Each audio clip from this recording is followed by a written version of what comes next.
Grace Ashford never imagined that the sound of a closing door could carry so much meaning.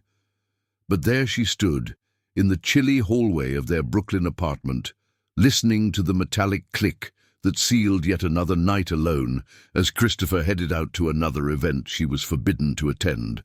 5 years of marriage, and she had become a ghost in her own life, invisible to everyone except the housekeeper who brought her meals and the books she ordered online to fill the empty hours. On that particular December night, Grace didn't cry as she usually did in the early years. She simply walked to the panoramic window and watched Manhattan's lights twinkling in the distance, an entire city buzzing with possibilities from which she was exiled. Christopher had been clear from the start, though she had been too foolish to believe the cruelty of his words. "You lack refinement, Grace. My family, my business partners, they expect a certain standard. I need time to polish you." Polish her, as if she were a raw gem that needed to be shaped to shine in his private collection. The problem was, Christopher never really intended to display her. He merely wanted to keep her tucked away, safe and hidden, while he paraded around Manhattan with Isabella Whitmore draped on his arm. Isabella. The name burned in Grace's throat like poison. The elegant blonde socialite who appeared in society columns alongside Christopher at every art gallery opening, charity gala, and corporate event. "My image consultant," he'd explain on the rare occasions Grace dared to question him. "It's just business. You understand, don't you?" Grace understood perfectly. She understood she had married a man who was ashamed of her. She understood that her humble origins in Portland, her state university education, and her simple manners were indelible stains on her record in Christopher's eyes. She understood that he loved her only within the confines of their four walls, where no one else needed to know she existed. Her phone vibrated in her bathrobe pocket. An Instagram notification. Against her better judgment, Grace opened the app, and there it was, Christopher and Isabella at the opening of a new restaurant on the Upper East Side. He held her waist with an intimacy he never showed in public with Grace. The comments were effusive. "What a beautiful couple. When's the wedding? Your chemistry is undeniable." The chemistry was undeniable because it was real. Grace wasn't stupid. She knew Christopher didn't keep Isabella around just to impress his colleagues. There was something more there, something he'd never managed to feel for the wife he kept locked away like a dirty secret. But something shifted that December night. Perhaps it was the accumulation of 5 years of silent humiliation. Perhaps it was the image of Christopher smiling at Isabella with an adoration Grace had never received. Or perhaps it was simply the fact that she had spent so much time alone that she finally learned to talk to herself. And that conversation led her to an inevitable conclusion. She was worth more than this. Grace picked up her laptop, the one she used to pass the endless hours, and opened an email she had received 3 days ago. A proposal from Vision Tech Industries, the tech giant revolutionizing artificial intelligence and quantum computing. They had found the academic papers she published under a pseudonym, her analyses of market trends and technological innovation that had become required reading in specialized circles. They wanted to meet her. They wanted to offer her a position. For 3 days, Grace had ignored the email. Responding would mean defying Christopher. It would mean leaving the apartment. It would mean claiming an identity beyond hidden wife. But looking at his photo with Isabella, feeling the familiar weight of overwhelming loneliness, Grace finally typed a response. "Yes, I'm interested. When can we talk?" The reply came in minutes. Apparently, the corporate world didn't sleep. Even at 11 o'clock at night. Marcus Chen, Vision Tech's current CEO, who was about to retire, wanted to meet her in person. Tomorrow. At his office in Manhattan. Grace looked at her reflection in the window. A 32-year-old woman with disheveled brown hair and eyes that had forgotten how to shine. Christopher was right about one thing. She didn't seem to belong in his world. But perhaps the problem had never been Grace's lack of class. Perhaps the problem was that she belonged to a completely different world, one where value came from substance, not surface. That night, Grace didn't sleep. She spent hours reviewing her papers, preparing answers for potential questions, and slowly, methodically, planning a life that didn't involve waiting for Christopher to come home with the scent of another woman ingrained in his jacket. The next morning, she woke before sunrise. Christopher had arrived at 3 a.m. and was sleeping soundly in the guest room where he preferred to spend his few hours at home. Grace showered, put on the only suit she owned, bought years ago for a job interview that never happened, because Christopher had convinced her that working would be unnecessary and even embarrassing for a man in his position. The subway was crowded that morning, full of people rushing to their jobs, their lives, their ambitions. Grace felt strangely alive amidst the crowd, anonymous and free in a way she had never experienced in the isolation of the apartment. Manhattan didn't judge her. Manhattan didn't even know who she was. Vision Tech's offices occupied 15 floors of a midtown skyscraper. Grace introduced herself at the reception desk with trembling hands, certain that they would make a mistake, that they would send her away, that they would discover she was just a fraud hidden in a Brooklyn apartment. But Marcus Chen greeted her with a firm handshake and a genuine smile. For 3 hours, they talked about the future of technology, about ethics in artificial intelligence, about how to lead a company without losing humanity. Marcus didn't ask about her simple attire or where she came from. He cared only about what she thought, what she knew, what she could build. When the meeting ended, Marcus made an offer that left Grace breathless. Not just a job, the position of CEO. He was retiring and wanted someone with vision, with integrity, with the ability to transform Vision Tech into the next global powerhouse. He saw that in Grace, in the words she had written, in the ideas she had shared. Grace asked for 24 hours to think. She knew that accepting would mean detonating the life Christopher had carefully constructed. It would mean exposing her to the world. It would mean confronting everything he had said about her not being enough.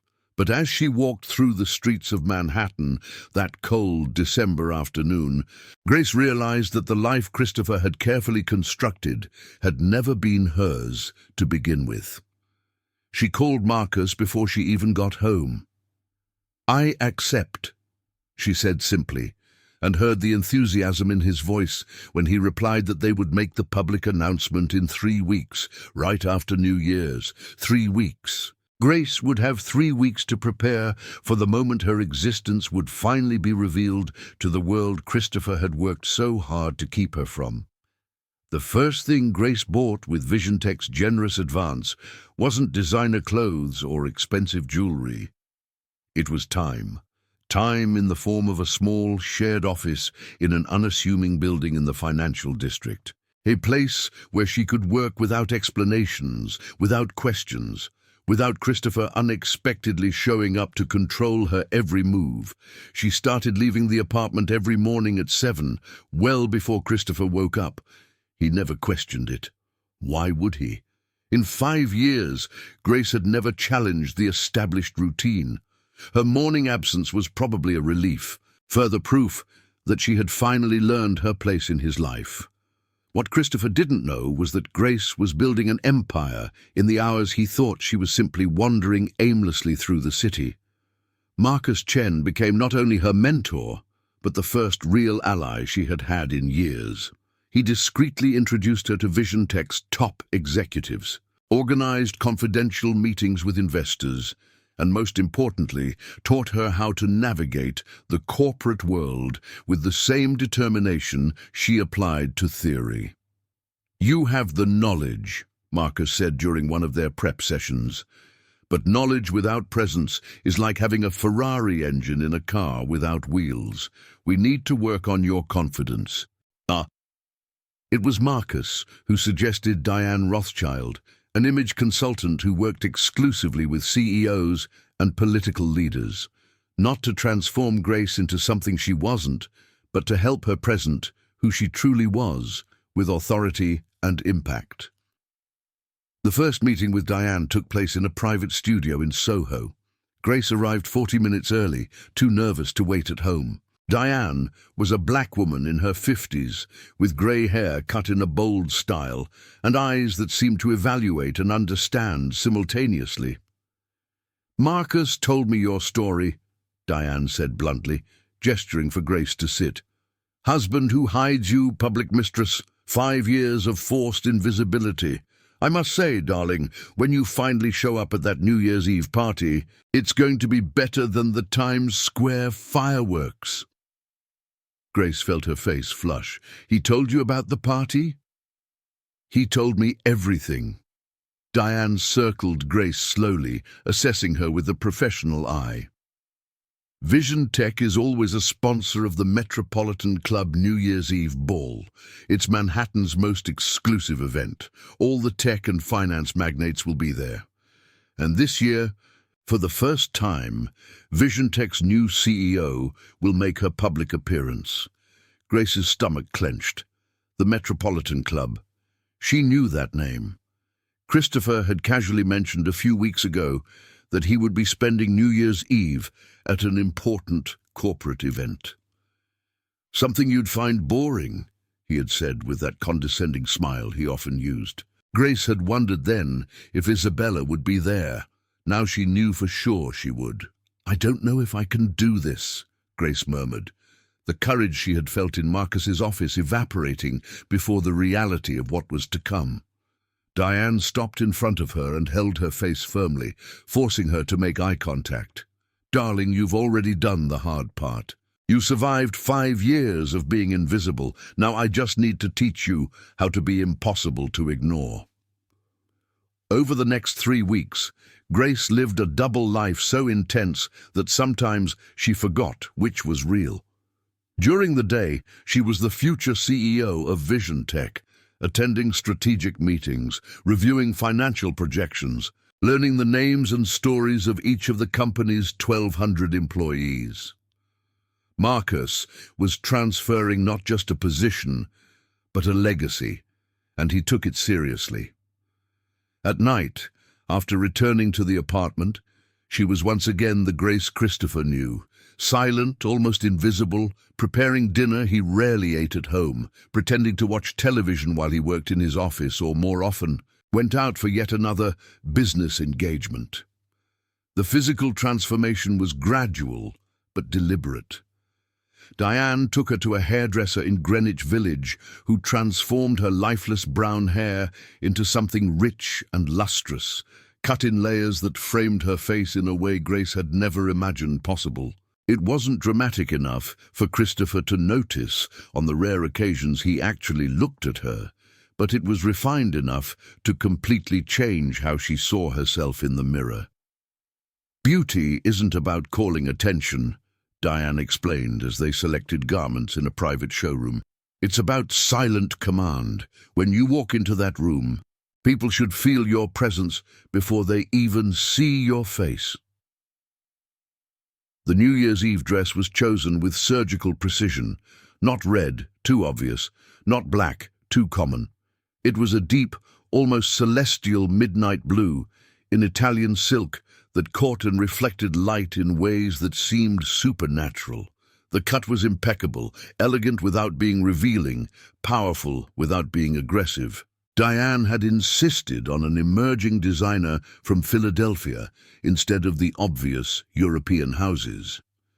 "Isabella Whitmore will be wearing Chanel or Dior," Diane explained. "Beautiful, but predictable. You'll be wearing something no one else in the room will have seen before. That makes a difference." Grace tried on the dress on a Saturday afternoon when Christopher was at a golf tournament. Looking at herself in the full-length mirror of the fitting room, she barely recognized the woman staring back. This Grace had posture, had presence, had something in her eyes that the hidden Grace had lost long ago. "That's you," Diane said softly behind her. "That's always been you. You were just buried under 5 years of being made to feel small." The media sessions were perhaps the most challenging part. Marcus brought in Rebecca Kim, a public relations expert who had managed crises for some of the country's largest corporations. Rebecca was blunt to the point of being brutal. "When the news breaks, and it will break, the media will find out about Christopher," Rebecca said during a prep session. "They'll find out about Isabella. They'll try to turn this into a reality show drama. We need to control the narrative before it controls you." Grace spent hours practicing answers to intrusive questions. How to maintain dignity when questioned about her marriage. How to redirect conversations back to Vision Tech's business. How to smile politely while reporters tried to elicit emotional statements from her. "You don't owe them your tears," Rebecca repeated constantly. "You don't owe them your pain. You only owe them professionalism and competence. The rest is yours." Christopher noticed the change about a week before Christmas. It was small, almost imperceptible. Grace was making coffee when he walked into the kitchen, already dressed for another day at the office. "You look different," he said, studying her with an intensity she hadn't seen in years. "Did you do something to your hair?" Grace felt her heart quicken, but kept her voice calm.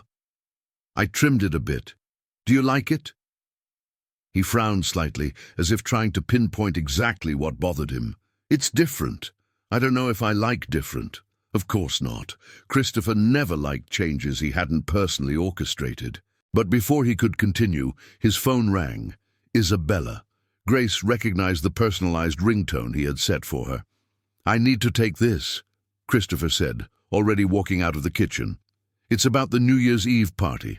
Isabella is helping coordinate my part of the event, his part of the event, as if he were the host, the center of attention." Grace wondered what he would say when he discovered that this year the true star of the night would be Vision Tech's newly announced CEO.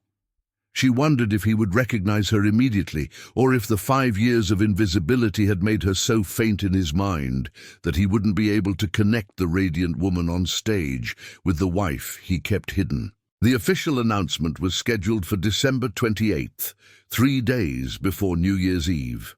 Marcus had insisted on the timing.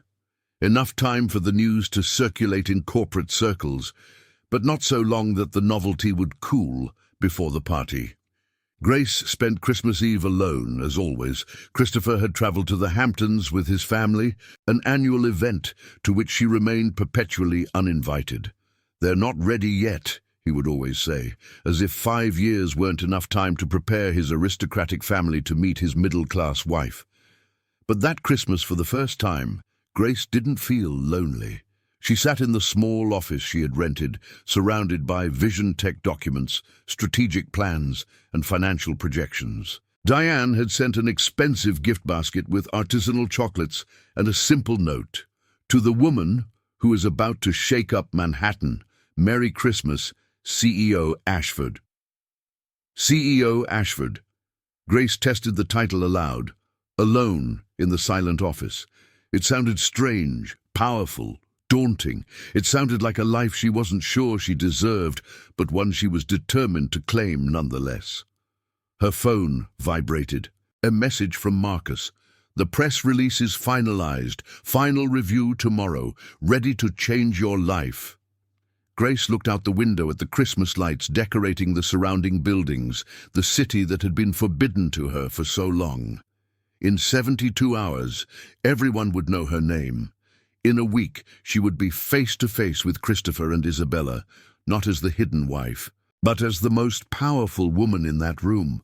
She typed her response with steady hands. "More than ready. It's time to stop being invisible."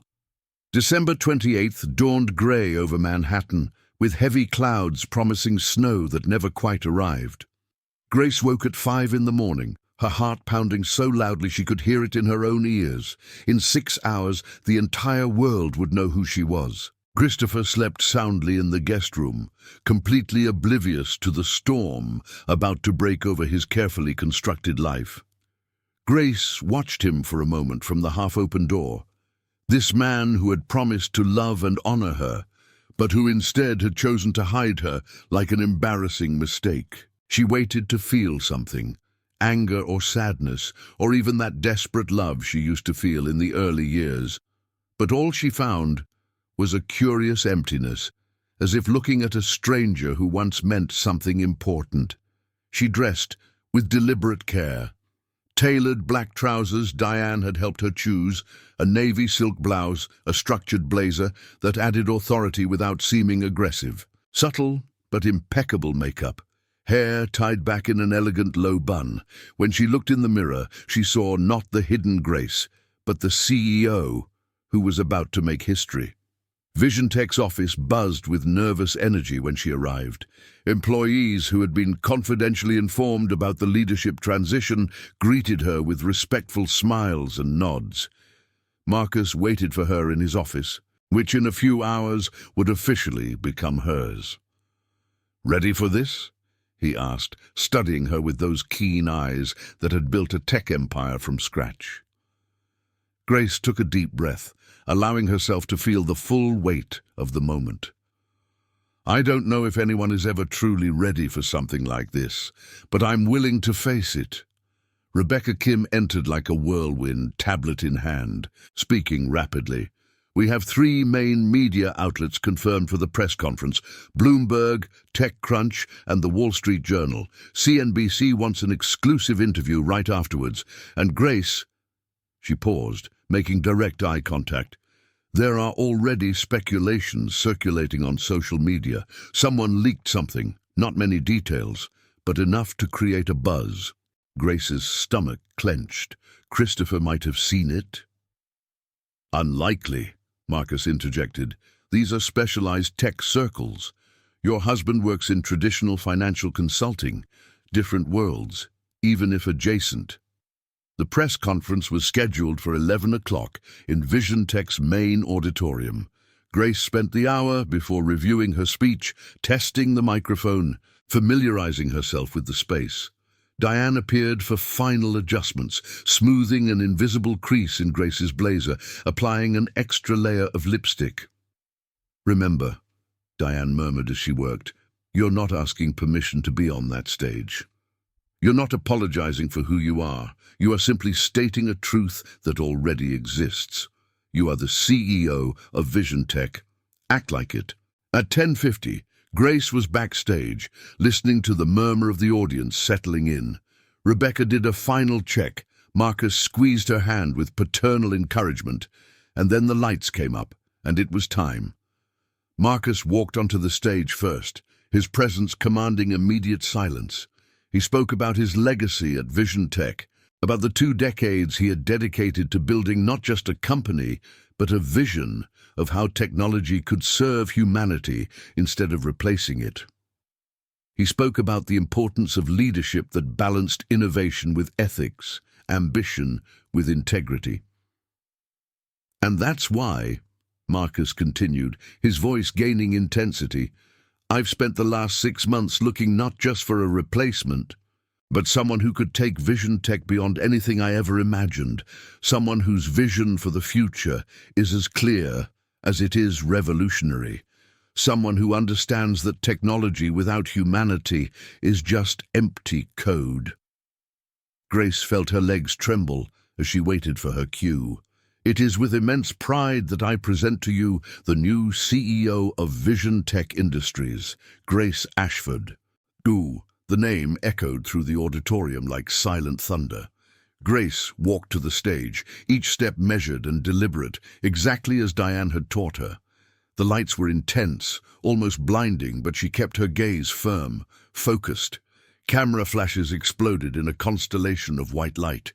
She positioned herself at the podium, allowing herself a moment to absorb the scene. Reporters with pens ready, cameras pointed, industry executives leaning forward in their seats, all waiting to see if she was equal to the moment. Grace began to speak, her voice clear and firm without hesitation. She presented her vision for VisionTech's future, spoke about the democratization of access to technology, about the potential of artificial intelligence when guided by robust ethical principles.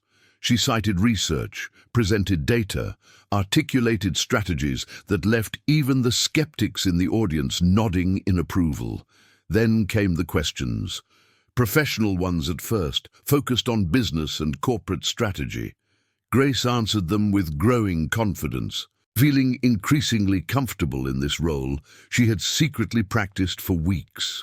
It was a reporter from Page 6, a gossip tabloid masquerading as journalism, who finally asked the question everyone was thinking, but hesitated to verbalize. "Ms. Ashford, your academic publications over the past 5 years have all been under a pseudonym. You have virtually no public presence. Can you tell us why you chose to remain so invisible?" The auditorium fell silent. Grace felt all eyes on her, felt the weight of the question that wasn't really about her academic career. It was about Christopher, about the 5 years hidden away, about being interesting enough to lead a billion-dollar company, but apparently not interesting enough to be seen in public with her own husband. Rebecca had prepared Grace for this. There were rehearsed answers, diplomatic redirections, ways to avoid the personal question altogether. But standing on that stage, with the lights of truth finally on her after so long in the shadows, Grace made a different decision. "I didn't choose to be invisible," she said calmly, each word measured and intentional. "Invisibility was imposed on me by personal circumstances that I won't detail here, because they are not relevant to my ability to lead this company. What is relevant is that I used those years not to lament my absence from the spotlight, but to become exceptional at what I do. I worked, I studied, I published research that changed conversations in my field. And now I am here, not despite the invisible years, but strengthened by them." She paused, letting the words sink in. "Visibility does not define competence. Presence at parties does not determine leadership ability. And if the last 5 years have taught me anything, it's that substance always, eventually, overcomes surface." The auditorium erupted in murmurs. Cameras clicked frantically. Grace saw Rebecca backstage, eyes wide but a slow smile forming, as if recognizing that Grace had just done something risky but brilliant. The press conference continued for another 40 minutes, but that moment had already set the tone. Grace Ashford would not be a CEO who apologized or explained. She would be a CEO who transformed apparent weaknesses into narratives of strength. When she finally stepped off the stage, Marcus intercepted her with a paternal hug. "You were magnetic," he said simply. "Absolutely magnetic." Rebecca was less sentimental but equally impressed. "Your phone's going to explode in 10, 9, 8. She counted, and exactly on 1, Grace's phone began to vibrate incessantly.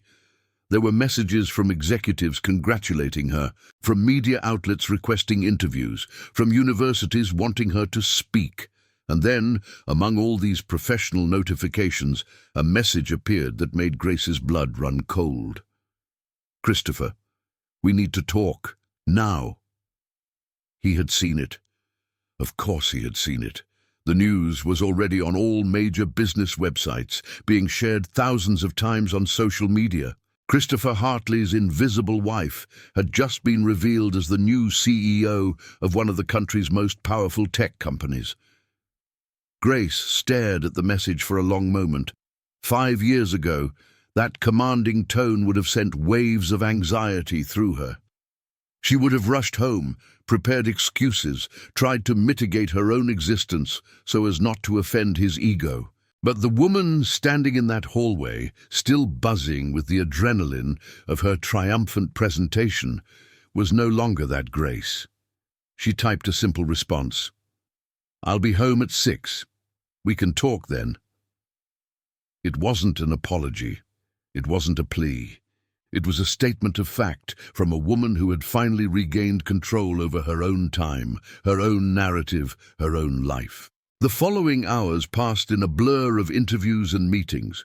Grace had lunch with Vision Tech's board of directors, answered questions live on CNBC, reviewed contracts with the legal department. Every interaction reinforced the same truth. She belonged there, not out of tolerance or charity, but by absolute merit. When she finally arrived home at exactly 6 o'clock, Christopher was waiting in the living room, his laptop open, displaying a Bloomberg article about her. His face was red, his jaw tense in a way Grace recognized as contained fury. "CEO," he said without preamble, his voice dangerously low. "You're the CEO of Vision Tech, and you didn't think it necessary to tell me." Grace carefully placed her handbag on the entrance console, taking her time to compose her reply. "I was going to tell you." "When? After all of Manhattan knew? After I looked like a complete fool to my colleagues?" And there it was, finally exposed. Not concern for her, not pride in her achievements, but only how it affected him, how it made him look. Grace felt something break definitively inside her, the last fragment of hope that Christopher might surprise her by being something other than who he had always been. "You look like an idiot," Grace said calmly, "because you spent 5 years hiding your wife while parading another woman on your arm. I merely made it impossible to keep pretending I don't exist." The silence that followed Grace's words was so thick she could feel it pressing against her skin. Christopher stood still, his face changing from red to white, his hands clenching the sides of the laptop so hard his knuckles turned white. Grace waited, holding her ground, refusing to retreat or soften the blow of her truth.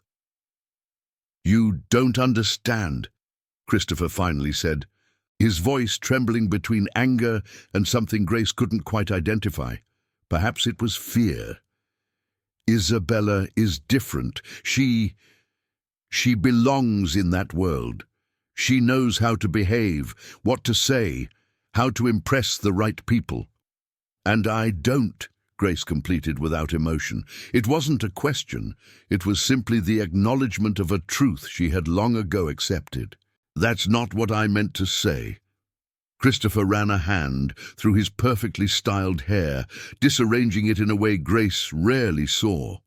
He was losing his composure, that carefully constructed facade beginning to crack. "I thought I was protecting you. My family, my social circle, they're brutal to people who don't understand their unwritten rules. I was sparing you that cruelty." Grace felt a bitter laugh rise in her throat, but she held it back. "You were protecting me. Christopher, you locked me away in an apartment for 5 years. You made me believe I was so inadequate, so shameful, that I didn't deserve to be by your side in public. You paraded another woman as if she were your partner, while I existed only in the shadows. And you call that protection? I gave you everything." His voice rose, defensive and desperate. "This apartment, financial security, the freedom to do whatever you wanted during the day. You never had to work, never had to worry about money." "You gave me a gilded cage," Grace replied, her own voice remaining strangely calm. It was as if she were observing the conversation from outside her own body, finally seeing with absolute clarity what her marriage had always been. "And you convinced me I should be grateful for it. But Christopher, cages are cages, no matter how beautiful the bars." He took a step towards her, and Grace saw something new in his face, a vulnerability she hadn't expected. "I love you," he said, and for a moment it almost sounded true. "Perhaps I went wrong in how I handled things, but I love you. You are my wife." "Your secret wife," Grace corrected. "Your shameful wife. The woman you only love when no one is looking." Christopher opened his mouth to reply, but was interrupted by Grace's phone ringing. She looked at the screen and saw Rebecca Kim's name flashing. She hesitated only a second before answering, turning slightly away from Christopher. "Grace, you need to see this," Rebecca said without preamble, her voice laden with urgency. Someone leaked photos of Christopher and Isabella to page 6. Not just recent photos, but a 5-year compilation. They're making the connection. The story breaks in an hour. Grace's stomach tightened. What kind of photos? The kind that leaves no doubt about the nature of their relationship. Rebecca paused meaningfully. Grace, there are photos of them in very intimate situations. Entering hotels, kissing in alleys, thinking no one was watching. It's devastating for his narrative, but it could also become a media circus that drags you in. Grace closed her eyes briefly, processing. She had imagined that the truth about Christopher and Isabella would eventually come out, but not so fast, not so publicly.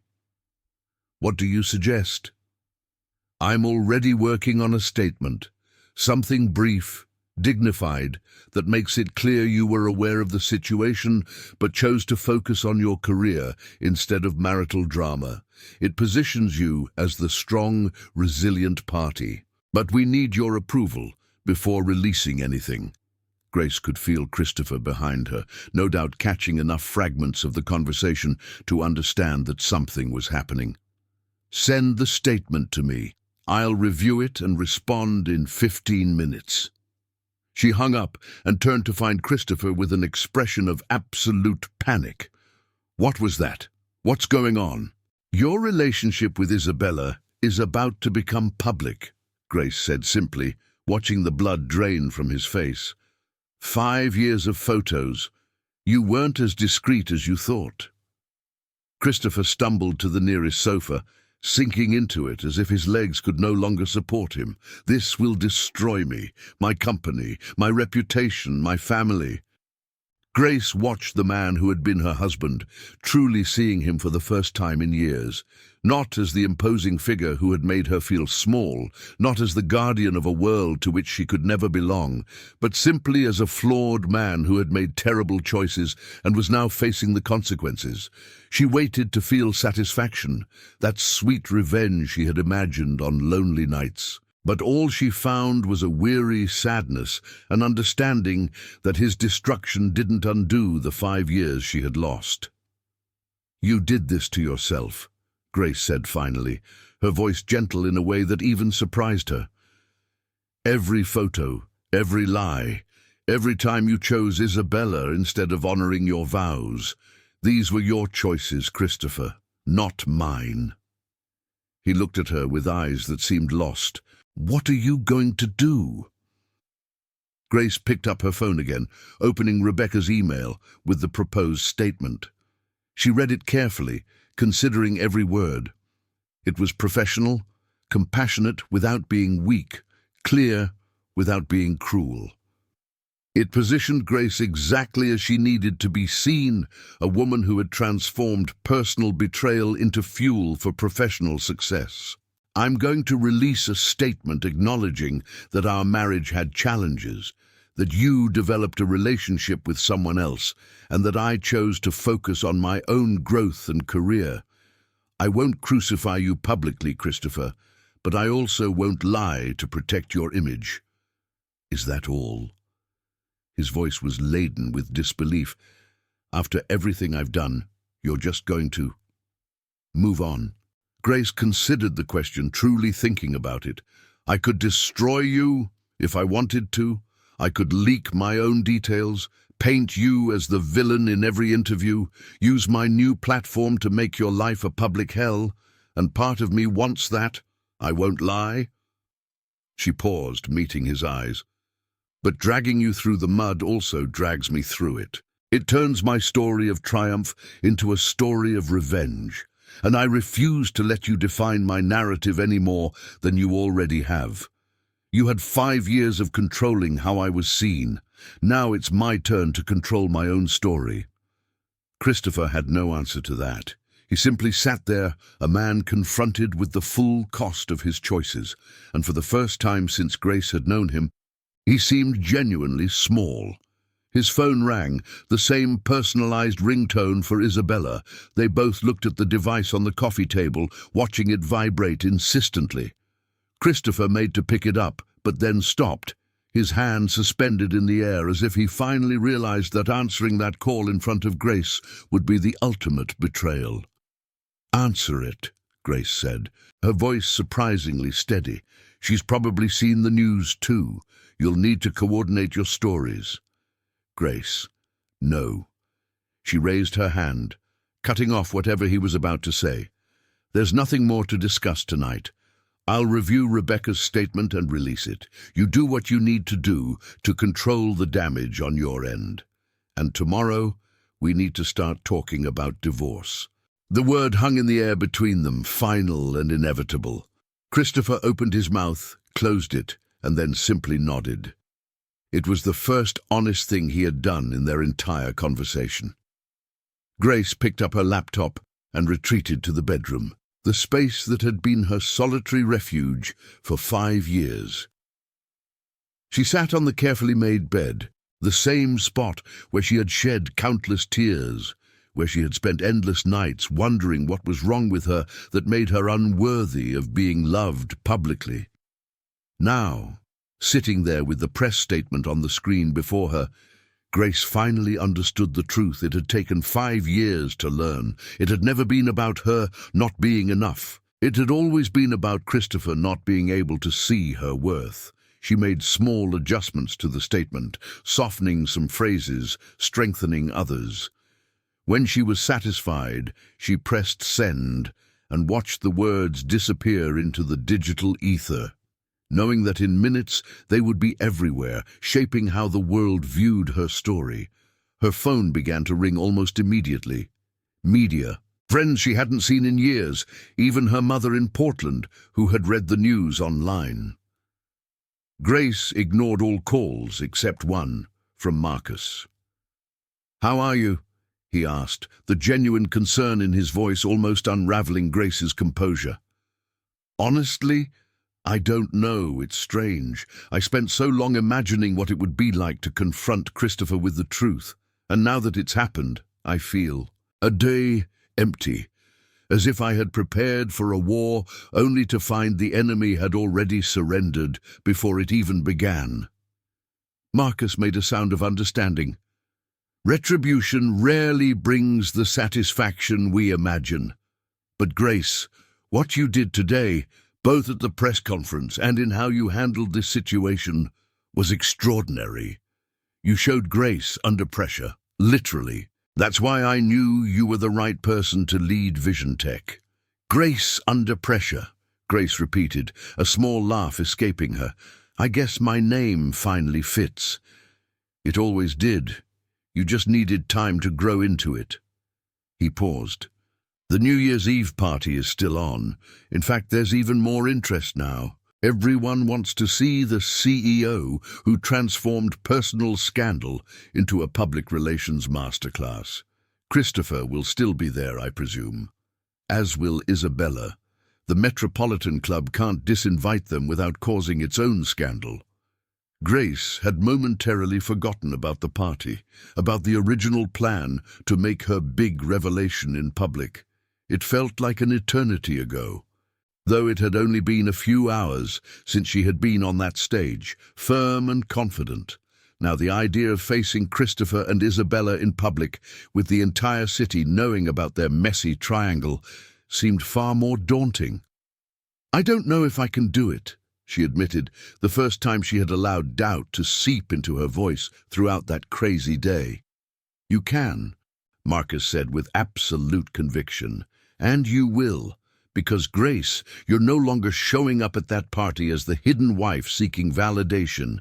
You're showing up as a CEO who just happened to have a complicated marriage. There's a huge difference. One is about you needing them. The other is about them needing to see who you've become." After she hung up, Grace sat in the silence of her bedroom, processing everything that had happened. Outside, she could hear Christopher talking on the phone in a low voice, probably with Isabella, probably trying to figure out how to fix what couldn't be fixed. She walked to the closet and found the midnight blue dress still hanging in its protective bag. She ran her fingers over the silk, feeling the promise the fabric held. In 3 days, she would wear that dress and walk into a room full of people who had judged her without ever knowing her. People who had whispered about Christopher Hartley's invisible wife without ever questioning why a woman would need to be hidden. And when she walked into that room, she would no longer be anyone's wife. She would be Grace Ashford, CEO of Vision Tech Industries, a woman who had transformed invisibility into invincibility, who had used 5 years of solitude to build an intellectual empire, who had learned that true power never comes from being seen by others, but from finally seeing herself clearly. Grace closed the closet door and returned to bed, her laptop still open, showing the notifications that kept coming in. The world was talking about her, speculating, judging, building narratives. But for the first time in 5 years, Grace didn't care what they thought. She knew who she was, and that was enough. The next 3 days passed in a dizzying blur, each hour bringing new layers of complication and public scrutiny. Grace woke up to headlines speculating about her marriage, fell asleep to constant notifications about expert analyses dissecting every word of her statement, and amidst it all, tried to maintain some semblance of normalcy as the world she knew simultaneously crumbled and rebuilt itself. The Brooklyn apartment became a silent battleground. Christopher definitively moved into the guest room, and they orbited each other like planets in distant orbits, aware of each other's presence but carefully avoiding collision. He left early and returned late, presumably dealing with the chaos in his own career, as the scandal with Isabella exploded to proportions even Grace hadn't anticipated. Page 6 had not only published the compromising photos, they had constructed a full timeline. Intimate dinners while Grace was alone at home. Weekend trips to the Hamptons, where Christopher claimed to be on corporate retreats. Even photos of Isabella wearing a necklace Grace recognized as being from Christopher's favorite jewelry store, a gift he had never thought to give his lawful wife.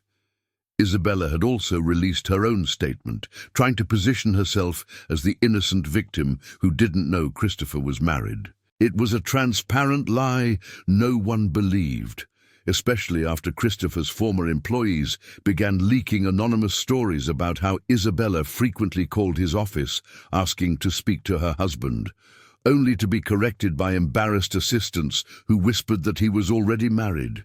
Grace watched everything unfold from the sidelines, focusing her energy on what truly mattered, preparing to officially take over Vision Tech, and more immediately for the New Year's Eve party that had now become less a celebration and more a public spectacle where all eyes would be on her. Diane appeared at the apartment on the morning of the 30th, carrying makeup bags, hair tools, and a fierce determination in her eyes. Rebecca came with her, tablet in hand, preparing Grace for every possible scenario she might face that evening.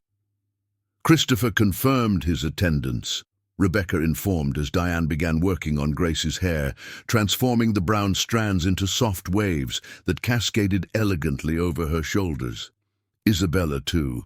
Apparently she decided that showing up demonstrates she has nothing to hide. Grace felt her stomach clench, but kept her voice steady. And Marcus? He'll be by your side all night, as will 3 other members of the Vision Tech board. You won't be alone at any point, Grace. We'll make sure of it. The hours dragged with painful slowness as Diane worked, transforming Grace not into someone different, but into an amplified version of herself. The makeup was flawless but natural, enhancing her eyes in a way that made them seem deeper, more intense. Her hair framed her face with a romantic softness that contrasted with the strength of her determined jawline. And when it was finally time to put on the midnight blue dress, Grace barely recognized the woman in the mirror. The fabric flowed over her body like liquid water, catching light in ways that seemed impossible. The cut was perfect, elegant without being excessive, sophisticated without appearing to try too hard.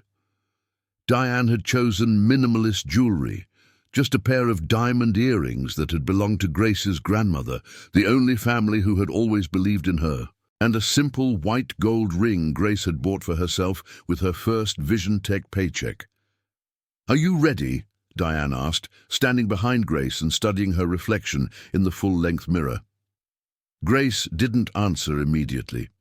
She looked at herself, truly looked, and saw not just the transformed exterior, but something deeper. She saw a woman who had survived 5 years of being invisible and emerged not broken, but forged into something stronger.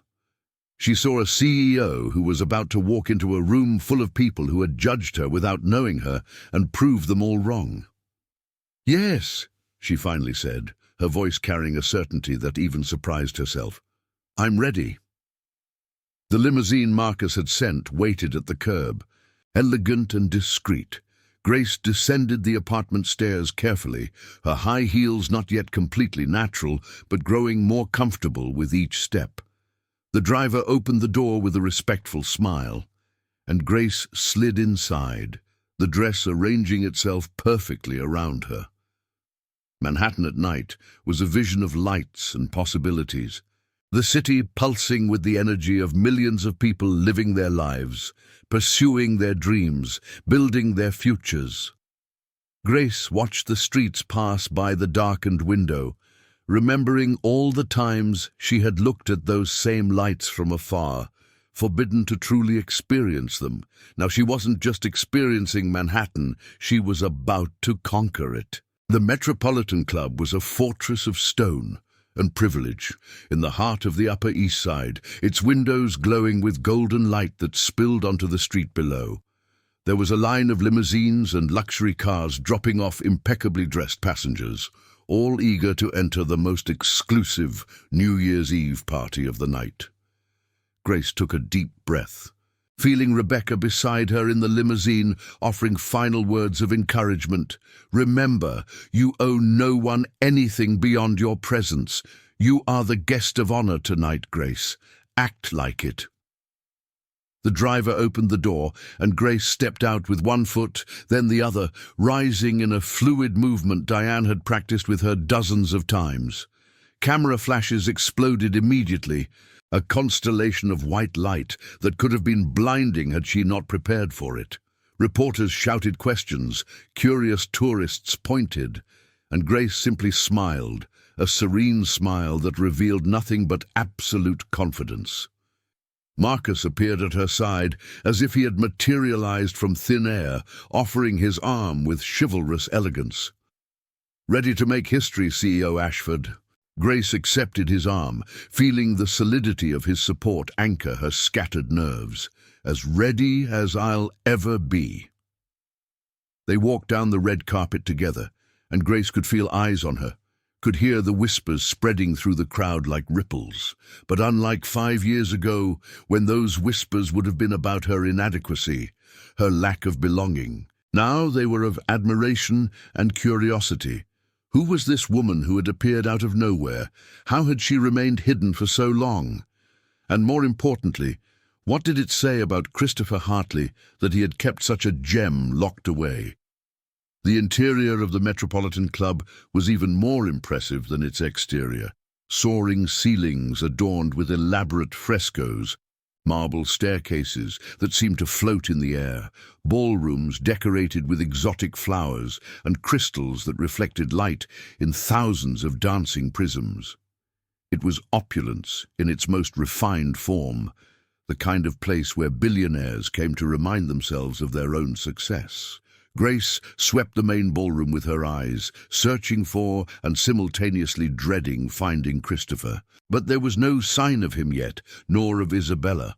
Perhaps they had changed their minds, decided that facing public scrutiny was too much, or perhaps they were simply late, prolonging the inevitable. "Grace Ashford, I presume." A soft voice came from her left, and Grace turned to find a woman impeccably dressed in silver white hair, styled in an elegant chignon. "I'm Victoria Caldwell, from the Tech Forward Industries Board.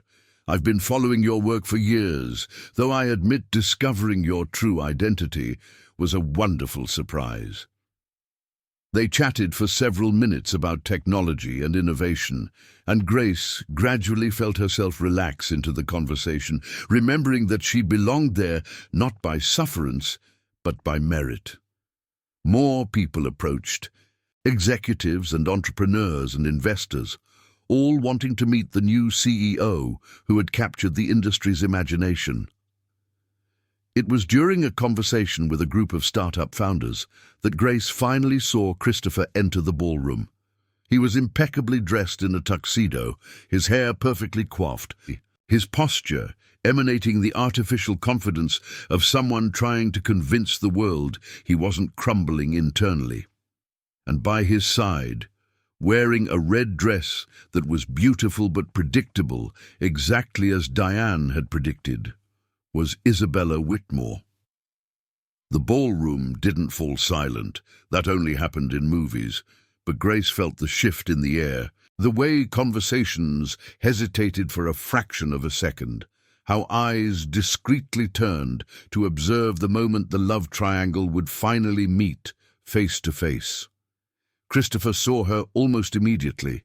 His eyes met hers across the crowded room, and Grace saw something flicker across his face, something that could have been regret or loss or simply shock at seeing the woman he had kept hidden, now shining in the spotlight he had always denied her.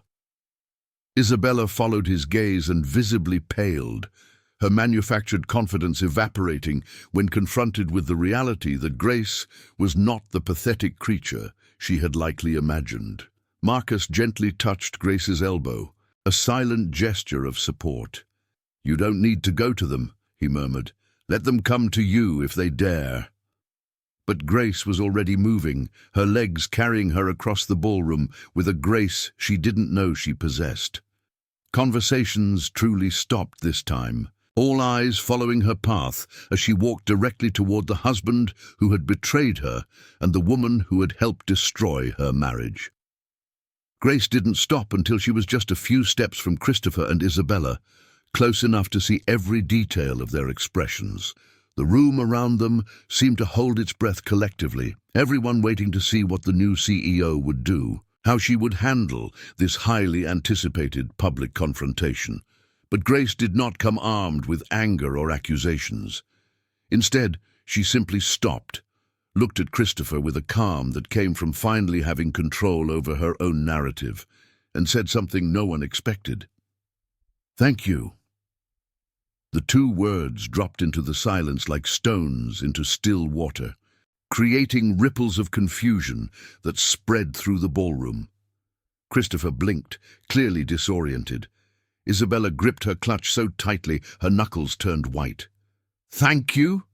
Christopher repeated, his voice laden with disbelief. "For what exactly?" Grace allowed herself a small smile, genuine in its irony. "For giving me 5 years of solitude to discover who I truly was. For hiding me so completely that I was forced to build an identity that didn't depend on your approval. For making me feel so invisible that I had no choice but to find ways to become undeniable." She saw understanding slowly dawn in his eyes, followed by something that looked suspiciously like shame. Isabella averted her gaze, unable to maintain eye contact with the woman whose marriage she had helped destroy. "You were the best teachers I could have asked for," Grace continued, her voice low but carrying through the circle of people that had formed around them, all pretending not to be listening to every word. "You taught me that external validation is a fragile foundation on which to build a life, that being loved in secret is the same as not being loved at all, and that sometimes the greatest gifts come wrapped in betrayal and humiliation." Christopher took a step towards her, and for a moment Grace thought he might make a scene, might try to reclaim some authority over her that he had long lost. But Marcus subtly appeared at Grace's side, a silent reminder that she was no longer alone, would never again be alone the way she had been during those 5 interminable years. "Grace," Christopher began, his voice cracking slightly, "I never meant to." "Hurt me?" she finished. "But you did, repeatedly, systematically, for years. She paused, letting the words settle. But here's the thing, Christopher. You hurt me, but you didn't break me. You hid me, but you didn't erase me. And now, standing here in this ballroom where you so desperately wanted me not to exist, I think I finally understand that the problem was never me not being enough for your world. It was you not being big enough for mine. The silence that followed was absolute. Even the chamber orchestra in the corner seemed to have stopped playing. Grace kept her eyes fixed on Christopher. Watching the full realization of his actions finally settle on his face, she felt no triumph, no sweet revenge she had imagined, only a deep sadness for the wasted time, for the years that would never return, for the marriage that had never truly existed. Isabella finally found her voice, though it trembled when she spoke. I didn't know he was ashamed of you. He told me you were complicated. Grace turned her gaze to the other woman, studying her with clinical curiosity. Isabella was beautiful in a conventional way, with delicate features and that glow that came from never having questioned her place in the world. But her eyes were now tinged with something that looked suspiciously like guilt. You knew he was married, Grace said gently, without accusation, just stating a fact. That was enough. The specifics of our complication don't change your choice to get involved with a committed man. Isabella opened her mouth, closed it, and then simply nodded. It was the first honest thing she had done in the entire situation. The moment was broken by the arrival of Victoria Caldwell, the executive Grace had met earlier. She smoothly moved between Grace and the disconcerted couple, carrying 2 champagne flutes and offering one to Grace with a conspiratorial smile. I think you've earned this, Victoria said, her voice carrying enough authority to signal that the confrontation was over. And if you don't mind, CEO Ashford, there are at least a dozen people here who are desperate to discuss potential collaborations between Vision Tech and their own companies. Grace accepted the flute gratefully, recognizing the elegant exit Victoria had offered. She cast one last look at Christopher, seeing not the man she had loved or the man who had betrayed her, but simply a stranger with whom she had once shared a life in another existence. Enjoy the party, she said finally, and then turned, leaving them there as she allowed Victoria to guide her back into the crowd of executives and innovators who truly mattered. The next 2 hours passed in a blur of fascinating conversations and strategic connections. Grace found herself discussing artificial intelligence with the founder of a robotics company, debating data ethics with an MIT professor, and even genuinely laughing at the anecdotes of a billionaire investor who apparently collected stories about failed startups as a hobby. She was in the middle of a conversation about quantum computing when she noticed Christopher across the room, looking at her with an expression she couldn't quite decipher. It wasn't anger or resentment. It was something closer to admiration mixed with profound loss, as if he was finally seeing what he had let slip away. Isabella had disappeared at some point, probably unable to bear the weight of the judging stares and whispers that followed wherever she went.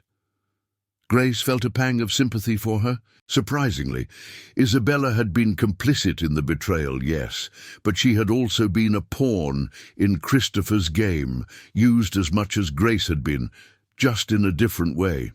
As the night progressed towards midnight, Marcus led Grace to the private terrace atop the club, where a select group of CEOs and thought leaders gathered to watch the fireworks over Manhattan. The air was cold and crisp, but Grace barely noticed, absorbed by the spectacular view of the city spread out before her like an ocean of light. "How are you, really?" Marcus asked softly, far enough from the others to afford privacy. Grace considered the question carefully, not wanting to give a superficial answer to a man who had invested so much in her success. "I'm processing," she finally said. "For 5 years, I imagined this moment of confrontation. I imagined I'd feel powerful, vindicated, even cruel, but mostly I feel tired, and perhaps a little sad for the lost time." "Time wasn't lost," Marcus gently corrected. "It was invested in you, in building the foundation for all of this." He gestured to the city below, to the ballroom behind them filled with people who now knew her name, her worth, her story. "You transform pain into purpose, Grace.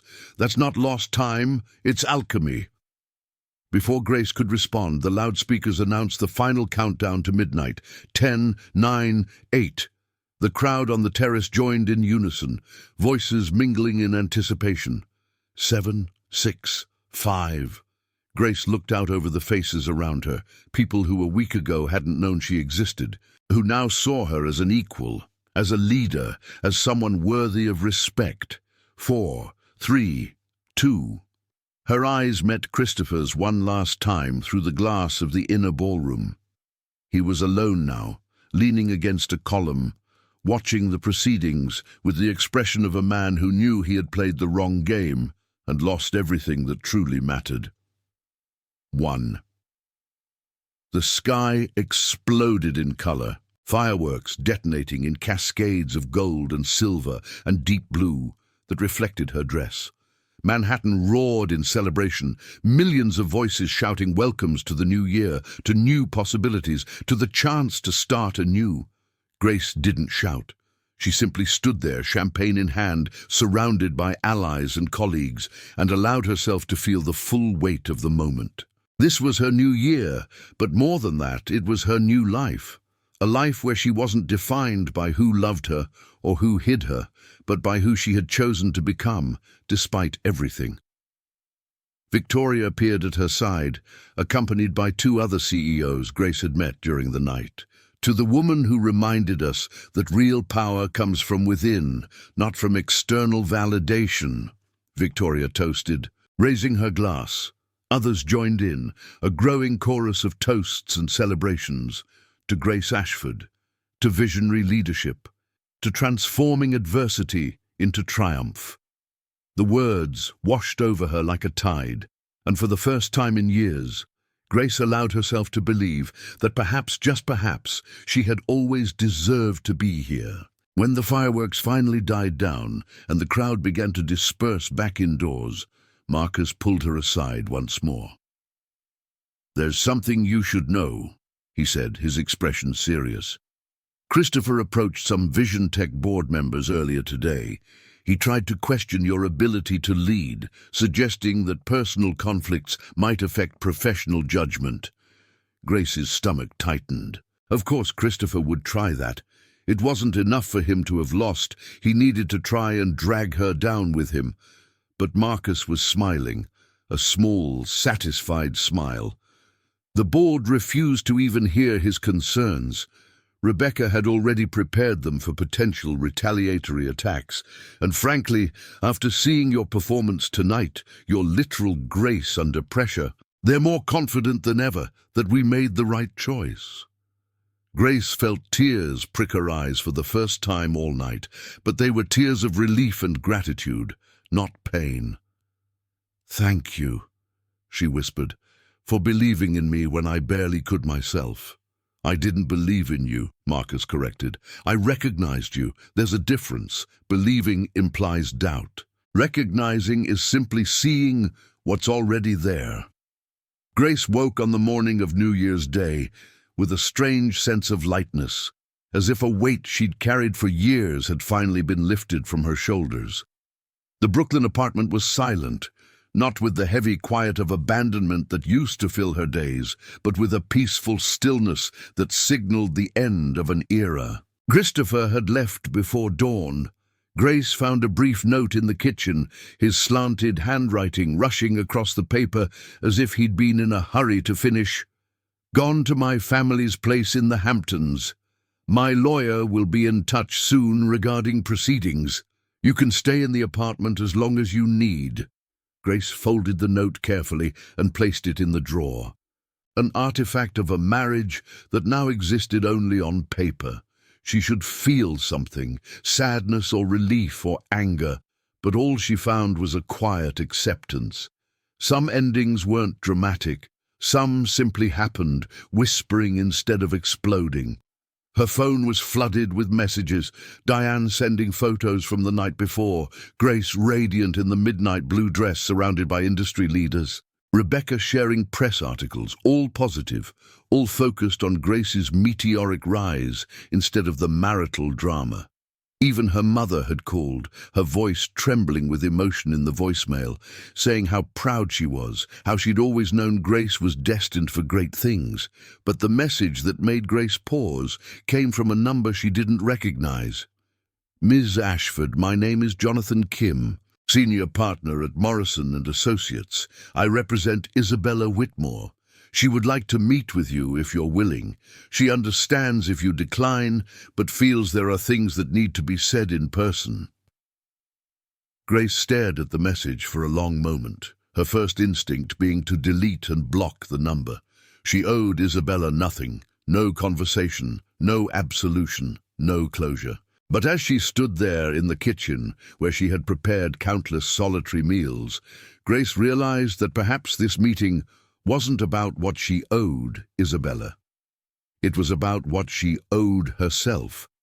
The opportunity to close this chapter completely, without leaving unanswered questions or unprocessed hurts. She typed a reply. "Breakfast tomorrow. Bluestone Cafe in the West Village. 9 o'clock. The reply came in minutes. "She will be there. Thank you for your grace." Grace. That word kept appearing, transforming her name into a verb, a quality, a standard she hadn't consciously chosen, but which had become her trademark. Grace Ashford, who had survived 5 years of humiliation with dignity, who had confronted betrayal with elegance, who had transformed invisibility into a platform of power. The rest of the day passed in practical preparations. Grace began packing her belongings, separating what was hers from what belonged to the life she had shared with Christopher. There wasn't much that was truly hers, she realized with a pang of sadness. Most of her possessions were books and simple clothes, things that had filled the empty hours but carried no real emotional attachment. Marcus had offered to help her find a new apartment, but Grace had already made arrangements. A spacious loft in Tribeca, close to the Vision Tech offices, with floor-to-ceiling windows that flooded the space with natural light. She had signed the lease 3 days prior, using the generous advance the company had provided. It would be the first truly her own space in New York, not a place where she existed on the periphery of someone else's life, but a home she had chosen for herself. The next morning, Grace arrived at the Bluestone Cafe 15 minutes early, strategically choosing a corner table that offered privacy but also a clear escape route should the conversation become unbearable. She ordered coffee, black and strong, and waited. Isabella arrived promptly at 9, visibly nervous in a way that humanized her in ways the social column photos never had. Her blonde hair was pulled back in a simple ponytail, her makeup-free face revealing dark circles and skin stained from recent crying. She wore jeans and a cashmere sweater, no jewelry apart from a simple watch, as if she had deliberately chosen to appear as unthreatening as possible. They looked at each other across the table, two sides of a triangle that had finally collapsed in on itself. Grace didn't speak, allowing Isabella to find her own words. "I don't know how to begin," Isabella finally said, her voice hoarse. "Sorry feels insultingly inadequate, but I am sorry, more than you can probably believe." Grace took a sip of coffee, considering. "Why did you want to meet me, Isabella? What do you hope to gain from this?" "Nothing," Isabella replied quickly. "I don't expect forgiveness or absolution or even understanding. I just needed to look you in the eye and acknowledge what I did. Not through press statements or lawyers, but person to person." She paused, her fingers nervously intertwining around her teacup. "I spent 5 years convincing myself you weren't real, you know. Christopher spoke so little about you that it was easy to imagine you were just an arrangement on paper, a marriage of convenience that meant nothing. I told myself I was simply filling an empty space in his life. But I was real, Grace said calmly. And the space you were filling was meant to be mine. Every event, every dinner, every moment you stood beside him in public while I was locked away at home, alone. You knew he was married, Isabella. You chose to participate in that. Isabella nodded, tears welling in her eyes. I know, and there's no justification that makes it right. I was so focused on how being with Christopher made me feel important, connected, desired, that I never stopped to think about the woman who was being erased so I could exist in her place. Grace felt a wave of emotion, not anger as she expected, but something closer to shared sadness. You know he was never going to leave her for me, don't you? Not because he loved me, but because divorce would be embarrassing for his image. You were convenient, Isabella, just as I was convenient in my invisibility. I realize that now, Isabella admitted. When everything came out, when the photos were published, Christopher, he disappeared. Not to protect me or to stand by me, but to save his own reputation. I saw messages from him to his publicist, blaming me, saying I seduced him, that he was the victim, and I realized that I had been used just as much as you, only I deluded myself into thinking I had power in the situation. Grace allowed the silence to settle between them, processing. There was a strange symmetry in discovering that both had been, in their own ways, victims of Christopher's need to control his image at the expense of the women in his life. What are you going to do now? Grace asked, genuinely curious. Isabella shrugged, a raw vulnerability in her eyes. Honestly, I don't know. I'm being ousted from the social circles I used to frequent. Brands I had influencer partnerships with have cancelled contracts. My family is barely speaking to me. I'm starting from scratch and it's terrifying, but maybe it's what I deserve. Grace watched the other woman, seeing past the polished socialite to the broken person beneath. She could be cruel now, could offer judgment and condemnation that Isabella probably deserved. But looking at her, Grace saw not an enemy, but someone who had also been caught in Christopher's web of manipulation. Starting from scratch isn't punishment, Grace said finally, her voice softer than she intended. It's opportunity. I had 5 years of forced solitude that taught me who I really was when no one was looking. You have the chance to discover who you are when you're not defining yourself by other people's approval or by your relationship with a man who never truly valued you. Isabella looked at her with something akin to awe. How do you not hate me? How can you sit here and offer me anything but contempt? Grace considered the question carefully, because hate requires energy that I prefer to invest in building my new life. Because holding on to anger only traps me in the past I'm trying to leave behind. And because, she paused, surprised by the truth of her own words, in the end, we were both harmed by the same man, just in different ways. That doesn't make us friends. It doesn't erase what you did, but it makes us human, fallible, capable of bad choices and also of growth.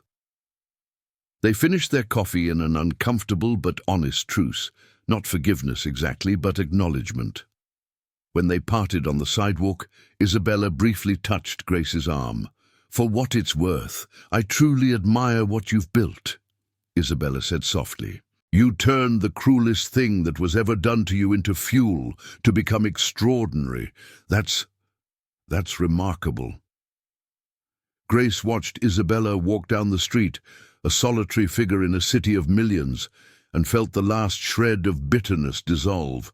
She wouldn't forget, would probably never fully forgive, but she was releasing the burden of carrying anger like armor.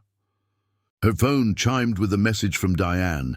First official CEO photo shoot next week. Forbes wants you for the cover. Ready to become an icon? Grace smiled, typing her reply as she walked back to the apartment she would soon be leaving. As ready as I've ever been. The following days turned into weeks, and the weeks into a new rhythm of life Grace barely recognized as her own. The divorce was processed discreetly, Christopher eager to finalize things before any more scandal could emerge. He was generous in the settlement, perhaps out of guilt, or perhaps simply to buy her continued silence. But Grace accepted only what was legally hers, and nothing more. She didn't need his money. She had her own now. The loft in Tribeca became her sanctuary. Filled with modern art, she chose because it made her feel something, not because it impressed visitors. She hosted intimate dinners for colleagues who had become friends, discovering for the first time the joy of hospitality on her own terms. Diane became a close confidant, Rebecca a strategic ally in navigating her growing public presence. Vision Tech thrived under her leadership. Grace implemented policies that prioritized work-life balance, recognizing in her employees' stories echoes of her own past solitude. She launched initiatives that democratized access to technology in underserved communities, remembering her own humble origins in Portland. And on a spring afternoon, 6 months after that fateful New Year's Eve, Grace was in her office atop the Vision Tech skyscraper, looking out at Manhattan spread below her, when Marcus knocked on the door. "Got a minute?" he asked, and Grace nodded for him to enter.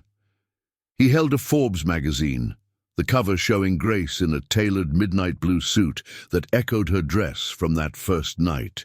The headline read, "Grace Ashford, from invisible to inevitable."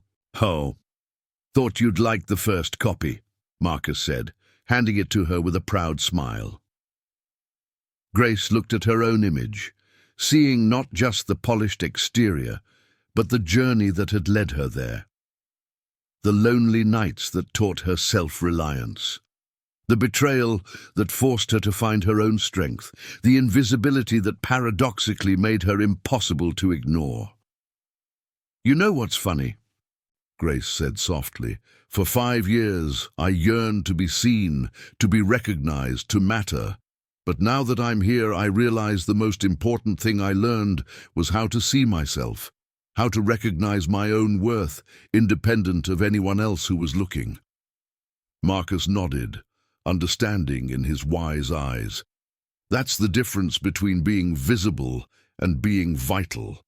Visibility can be given and taken by others, but vitality, the sense of being essential and irreplaceable that comes from within. Grace placed the magazine on her desk, beside a framed photo she had taken recently. It wasn't a polished professional image, but a casual snapshot from a Sunday in Central Park, Grace genuinely smiling at the camera, alone but complete. She looked past Marcus, through the glass windows at the city that had witnessed her at her worst and then in her triumph. New York kept moving, indifferent to the individual dramas unfolding within its limits. But Grace was no longer just another story among millions. She had become an author of her own narrative, transforming chapters of pain into a story of resilience that would resonate far beyond her own experience. "You know," Grace said, turning back to Marcus, "I used to think Christopher stole 5 years of my life, but I was wrong. He gave me 5 years to find myself, to build a foundation that couldn't be shaken by anyone else's approval or disapproval. He intended to weaken me by keeping me hidden. Instead, he made me invincible." Marcus raised an imaginary coffee cup in a toast. "To invisibility transformed into unstoppable strength." Grace smiled, feeling the truth of it resonate through her entire being. She had started as a woman, hidden, ashamed.